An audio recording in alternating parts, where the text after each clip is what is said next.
Hello, I'm so glad you have decided to listen to the sermon today.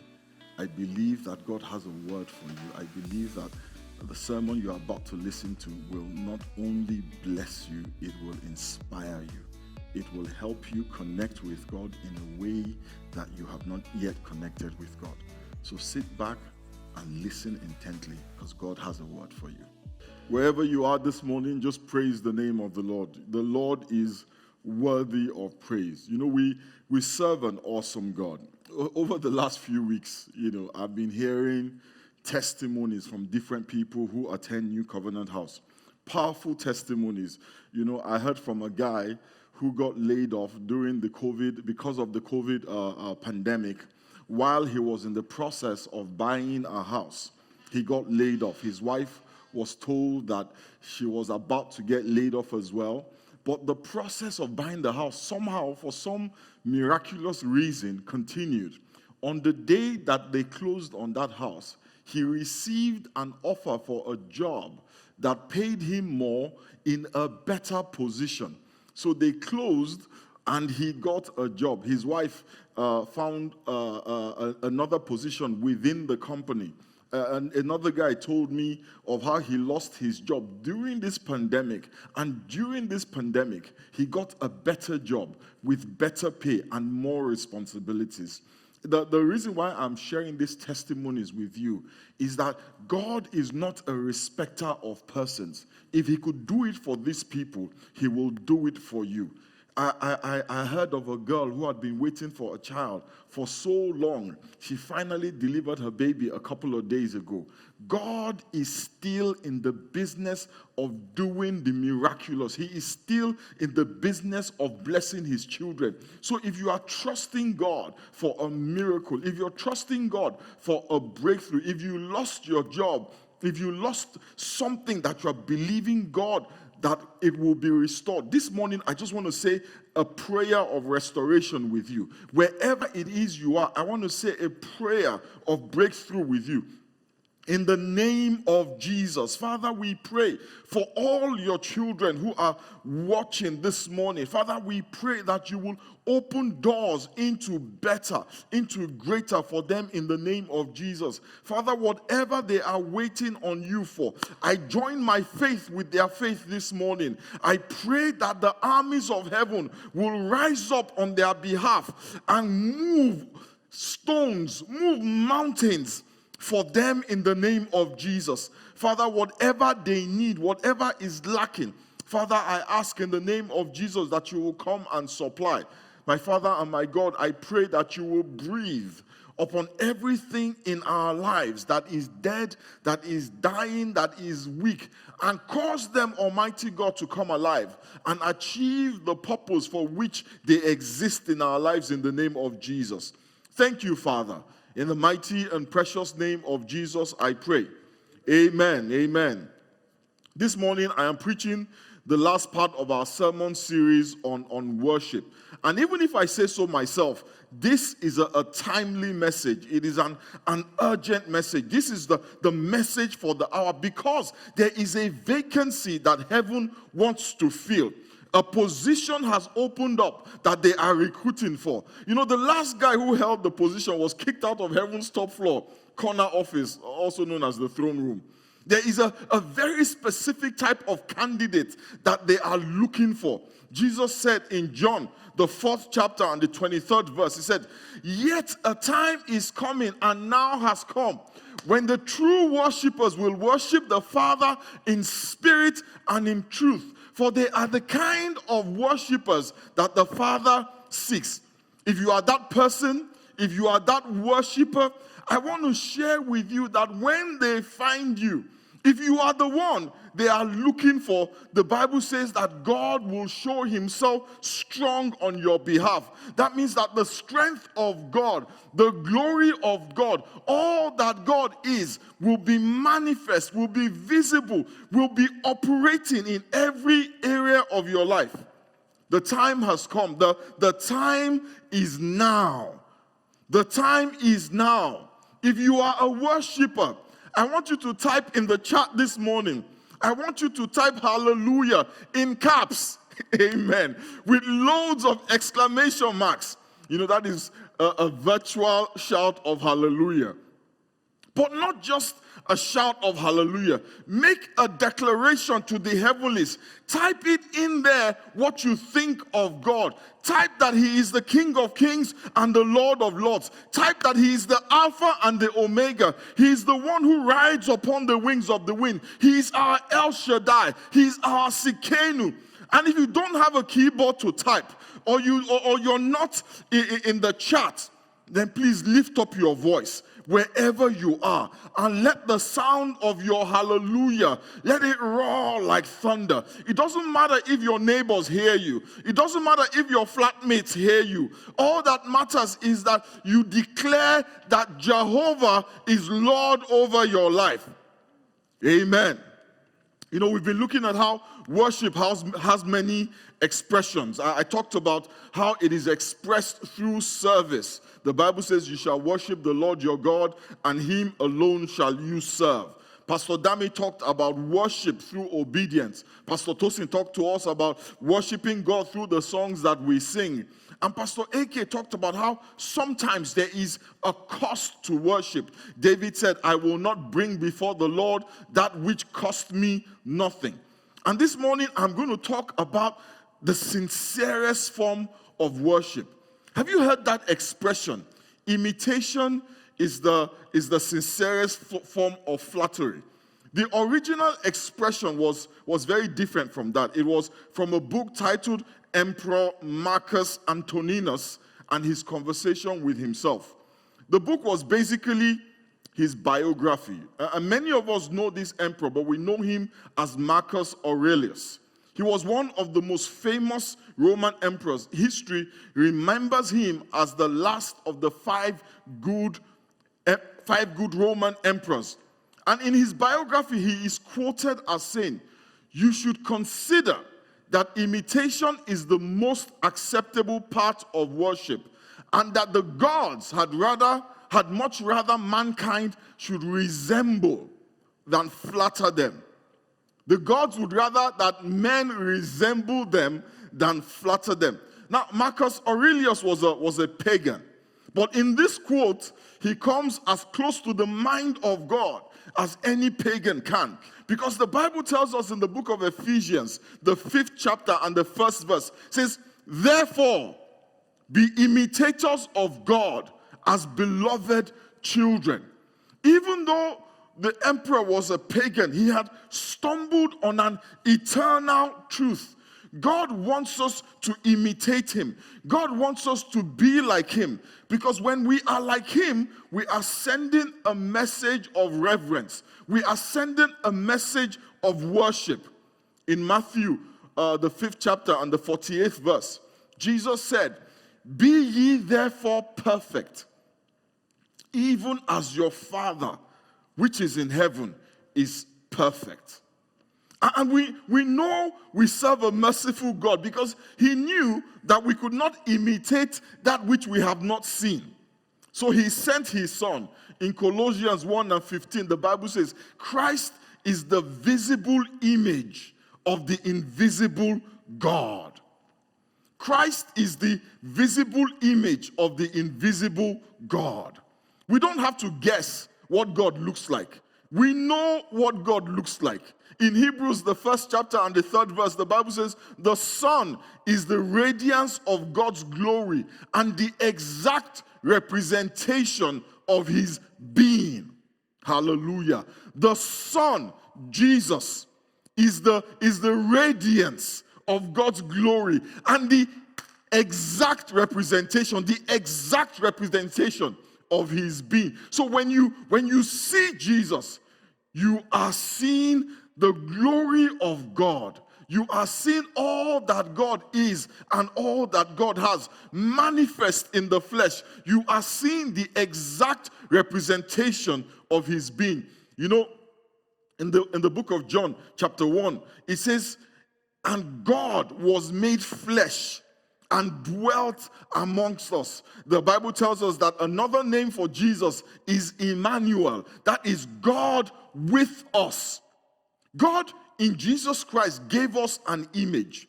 He gave us a template. We do not have to wonder about God. We do not have to wonder what is God like. How does he behave? What does he think? Because when we see Jesus, you have seen God. The Bible says Jesus is the visible image of the invisible God. Hallelujah. The exact representation of his being. So if you want to be like God, if you want to imitate God, then imitate Jesus. The Bible says, be imitators of God as beloved children.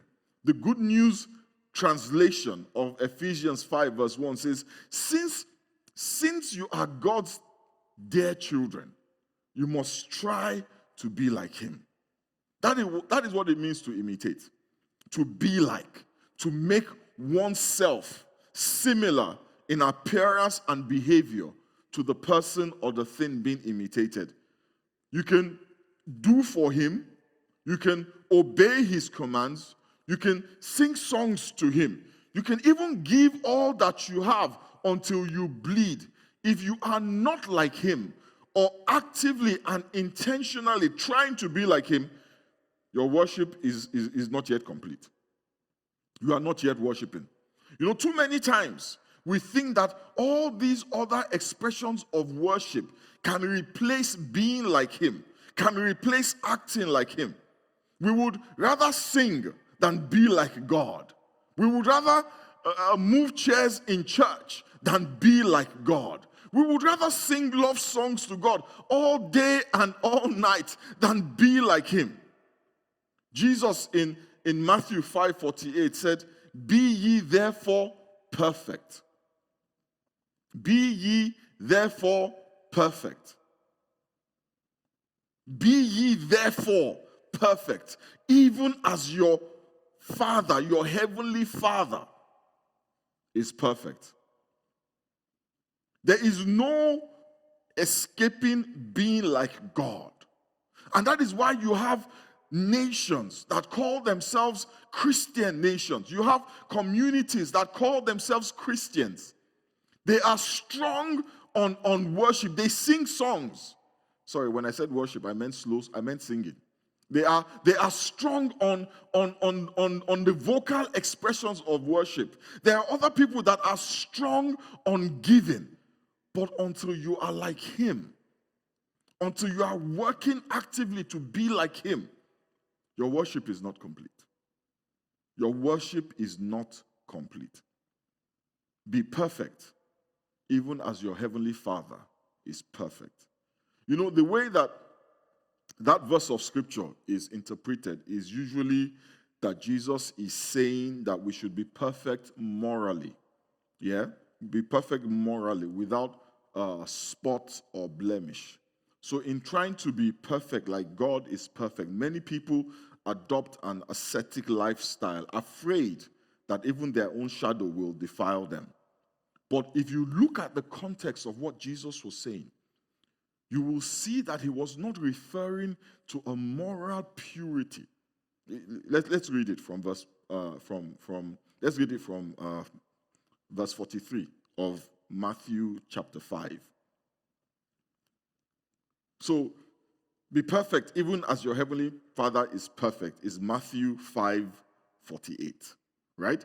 But when we start from 43, we understand the conversation. We understand what Jesus Christ was talking about. So don't take verse 48 out of context. The context of verse 48 starts in verse 43. It says, you have heard that it was said, love your neighbor and hate your enemy. But I tell you, love your enemies and pray. Love your enemies and bless them that curse you, that you may be children of your Father in heaven. He causes his sun to rise on the evil and the good, and sends rain on the righteous and the unrighteous. He causes his sun to rise on the evil and the good, and he sends rain on the righteous and the unrighteous. That's verse 45. In verse 46, it says, if you love those who love you, what reward will you get? Are not even the tax collectors doing that? And if you greet only your own people, if you salute your brethren only, what do ye more than others? Do not even the tax collectors do so? Be perfect, therefore, as your heavenly Father is perfect. Be ye therefore perfect, even as your Father which is in heaven is perfect. So you can see that verse 48 was not talking about holiness when we define holiness narrowly as we often do as moral purity. That verse was talking about how we treat people. In order for us to truly imitate God, in order for us to be children of God, we have to treat people the way that God treats people. You cannot say you are worshiping God and not treating people the way that God treats them. Jesus Christ was saying to his disciples, says, we have to love our enemies. I know somebody is having palpitations just from what I said now. But I didn't say it. Jesus said it. So direct your frustration at him. Because I know many of us are hoping that somehow I will weave in a little prayer that will cause fire and thunder to fall upon our enemies. Jesus said, we have to love our enemies and pray. Hey, pray for those who persecute us. You know what that means? You know what that means? It means that you have to pray for your mother-in-law. It means that you have to pray for your boss. It means that you have to pray for the immigration services. It means that you have to pray for the banks that deny you the mortgage. It means that you have to pray for the racists that you encounter on a daily basis. And when I say pray for them, please do not misunderstand. I am not asking you to pray that God strike them down. You know, Jesus Christ told a parable of somebody who did good for his enemy. And then he said, when you do good to your enemies, you are heaping coals of fire upon their head. Now, many people used to think that when you heap coals of fire on somebody's head, you know, you are basically bathing them with hot coals. You know, you are burning them in the spirit. You are setting them on fire in the spiritual realm. That's not true. What he was saying was that when you give them, when you are kind to them, you are heaping coals of fire on them. But those coals of fire, what used to happen in those days was when a house is cold and somehow they can't get any heat, maybe the hearth is gone out or something, they would go to their neighbor with a basket, and the neighbor would heap coals into that basket. Yeah? So the neighbor was heaping coals of fire into that basket. And that person will take the basket and go and light his own fire, therefore finding warmth, making his house warm. So Jesus Christ was saying, when you do good to people who are evil to you, you are blessing them. Amen? You are blessing them. Now, why is that important? Because our Father is the one who causes rain and the sun to shine, to fall on both the righteous and the unrighteous, on the do-gooder and the evil-doer. To imitate God means that, like God, hallelujah, you cause the sun to rise on the evil and on the good. You cause rain to fall on the righteous and the unrighteous. It means that you treat people with love and kindness, with generosity and mercy, in spite of all that they have done to you, in spite of all that they will do to you. In Luke chapter 6, verse 36, he says to his disciples again, he says, be ye therefore merciful, as your Father also is merciful. Listen, mercy is shown to those who have transgressed. Without transgression, there is no need for mercy. So when the Lord is saying to you, be ye therefore merciful, as your Father also is merciful, he is saying to the people who have transgressed against you, don't cut them off. Don't punish them. Be merciful to them. And I know that it is a problem because many of us live in a world that emphasizes justice, punishment. Fire him, demote him, write him up. So when we come to the kingdom of God, we have a problem with mercy. We have a problem with mercy because we have been taught, we have been raised that the right way to go, the best way to deal with people, let me tell you how we say it. You have to hold them accountable. That's how we say it now. You have to hold people accountable. So, yes, write them up because that is the only way they will learn. God said, be ye therefore merciful, even as your Father is merciful. We worship a merciful God. Our Father is a merciful Father. Are you a merciful child? Do you bear any resemblance to your Father? You know, I realize that even though God would consider it worship when we try to be like him, many of us in reality do not try to be like God. We are even unapologetically unmerciful. You know, we take pride in our lack of mercy. We call it all sorts of nice names. We say, you know, I am tough. I am prudent. I am frugal.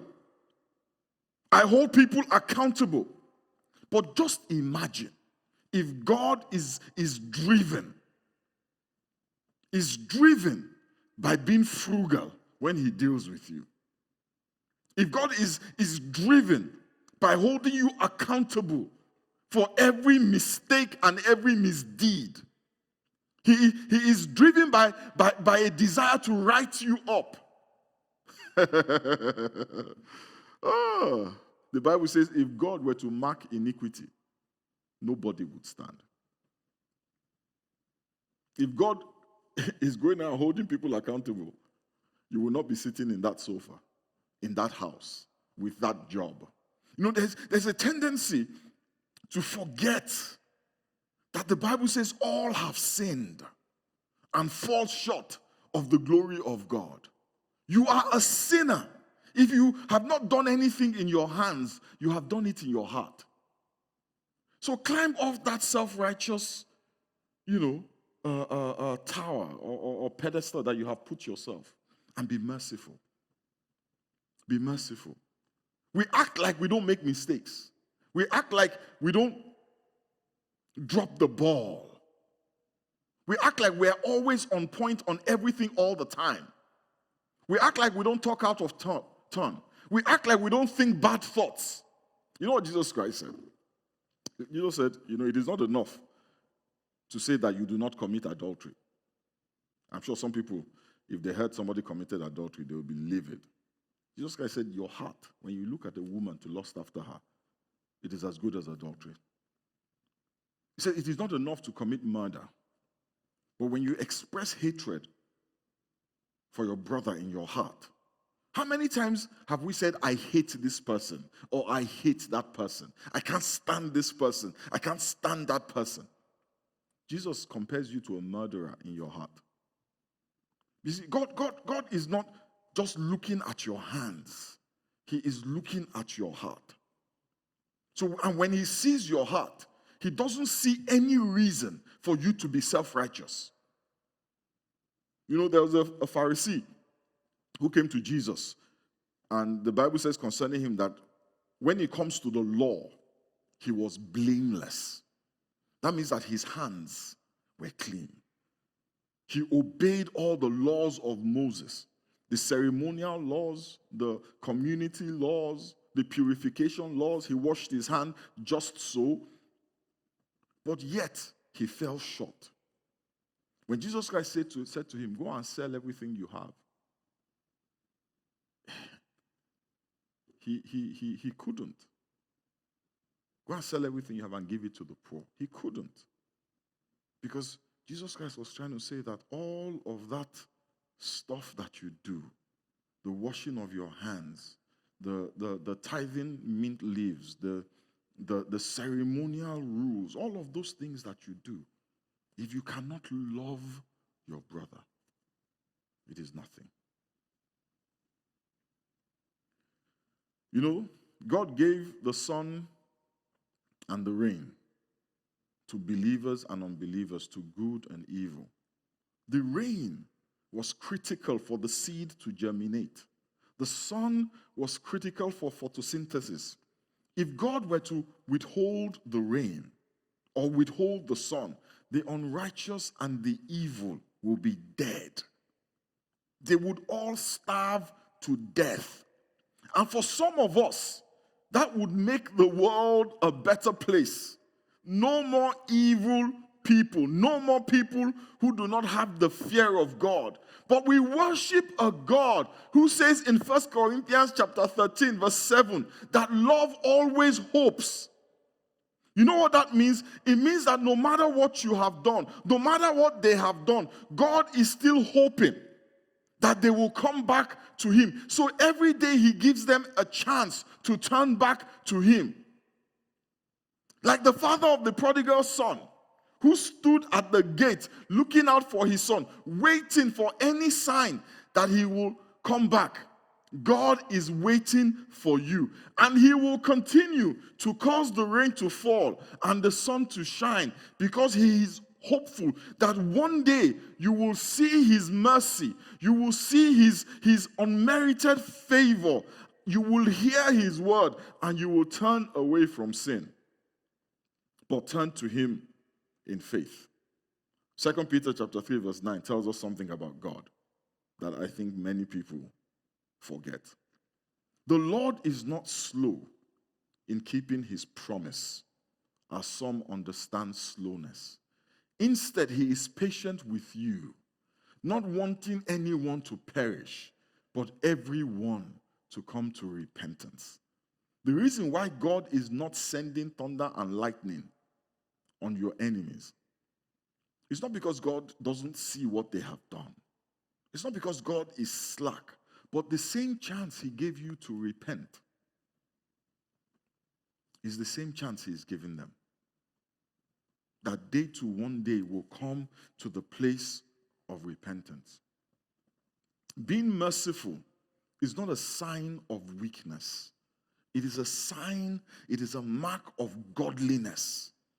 Being patient is not a mark of weakness. It is a mark of godliness. Forgiving,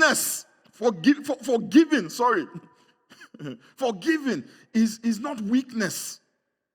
It is not weak to forgive. The Bible says love does not keep a record of wrongs. You know what that means? If I don't keep a record of wrongs, that means that I don't know that you wronged me yesterday. So every day, the Bible says his mercies are new every morning. That means that this is tough. That means that the person who hurt you yesterday, if you truly forgive them, when they come to you today, you're not dealing with them as if they hurt you yesterday. Some people would say that is not wise. Some people would say that is not wise. I guess then we would say that God is not wise. But we know that God, on his most foolish day, is wiser than you and I on our wisest day. Forgiveness, patience, all of these things, this is who God is. It is not weakness when it is directed at people who do not qualify for it. The repeat offenders, the ones who don't even say thank you. When you forgive those people, when you are kind to those people, when you are patient with those people, it's hard to forgive somebody who didn't ask for forgiveness. It's really hard. It's hard to be patient with somebody who doesn't even know they're upsetting you. It's hard to be merciful to somebody who is not repentant. But when you do that, the Bible says you are imitating God.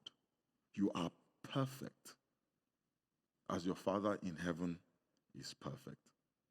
You are his child, behaving like him. In doing that, you are causing the rain to fall on the righteous and the unrighteous. You are causing the sun to shine on the good and the evil. That is worship. That is worship. That is true worship.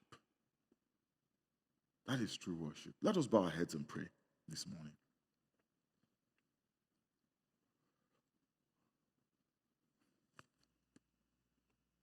The Bible says, "Be ye therefore perfect, even as your Father in heaven is perfect." You cannot worship God and not try to be like God. You cannot be content with saying, "Well, I'm not God." True, you are not God, but you're supposed to be like God.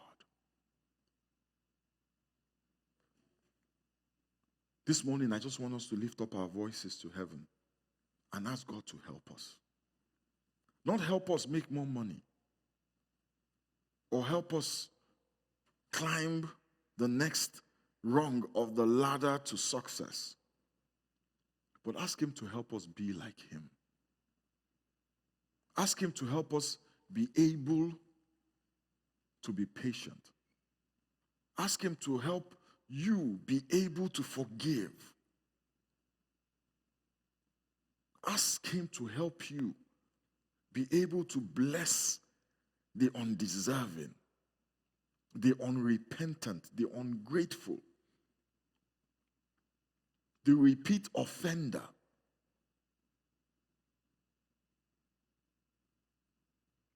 Father, we thank you and we bless you. Father, we give you praise. Almighty God, we ask this morning that you will give us strength. Give us the strength. Strengthen us with might in our inner man, that we may be merciful. That we may be merciful, like God is merciful. That we may be the children of our Father. That his light shining in us may be seen in the whole world. And if you're here this morning, if you're listening this morning, the Bible says God is not slow concerning his promises. And those are promises of judgment.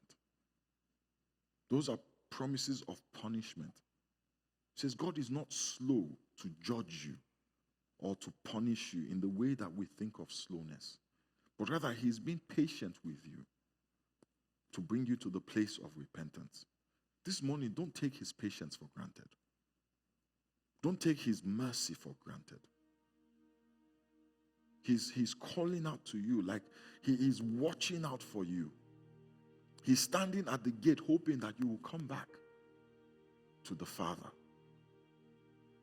This morning, if you have departed from God because for whatever reason, your frustrations with church, your frustrations with promises and miracles that did not happen,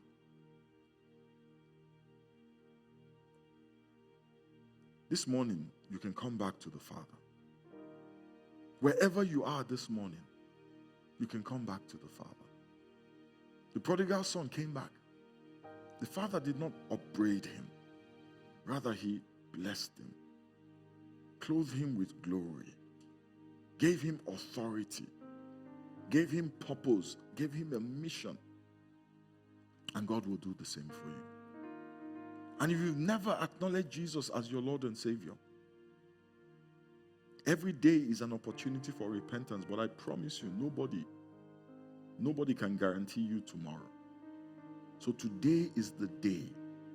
Today is the day that you should acknowledge Jesus as your Lord and Savior. Acknowledge that he died for you on the cross of Calvary. And how do you do that? It's really very simple. Just say this prayer with me.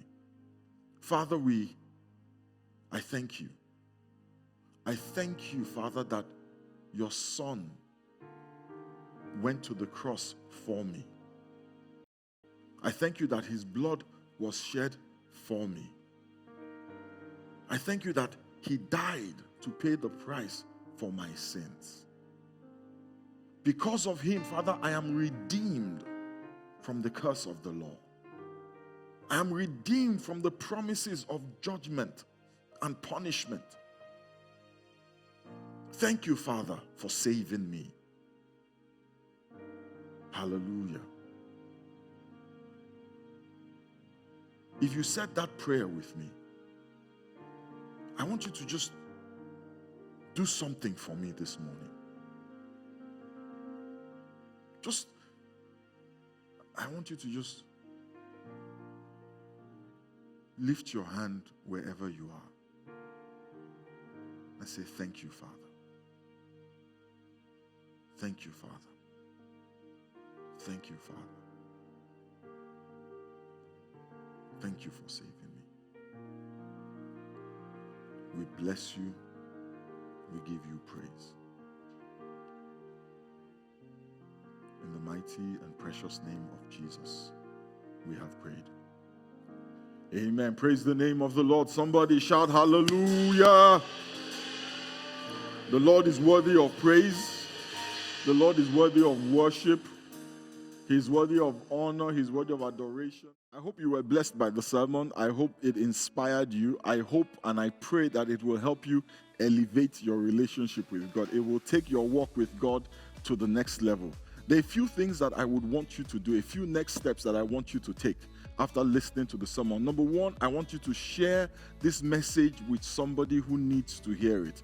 You can send them a link, you can text them a link, you can email them a link, whatever you want to do. You can post some of it on your social media platform, but share it with somebody who needs to hear it. The second thing I want you to do is to subscribe to our YouTube page. Go to our YouTube page, subscribe, and when you subscribe, please click on the bell so that you can get informed, you can get notified whenever we post something new on there. The third thing I want you to do is to join us, be a part of us. Join a fusion group so that you can dig further into this message. You can ask questions, you can discuss what you heard, you can bring up the things that you didn't quite understand with other believers, with like-minded individuals. The fourth thing I want you to do is to partner with us. If you have been blessed in any way by this ministry, partner with us by giving to this ministry so that we can take the gospel to the ends of the earth. You can give via text, you can give via our app, and you can give through our website. God bless you. Bye.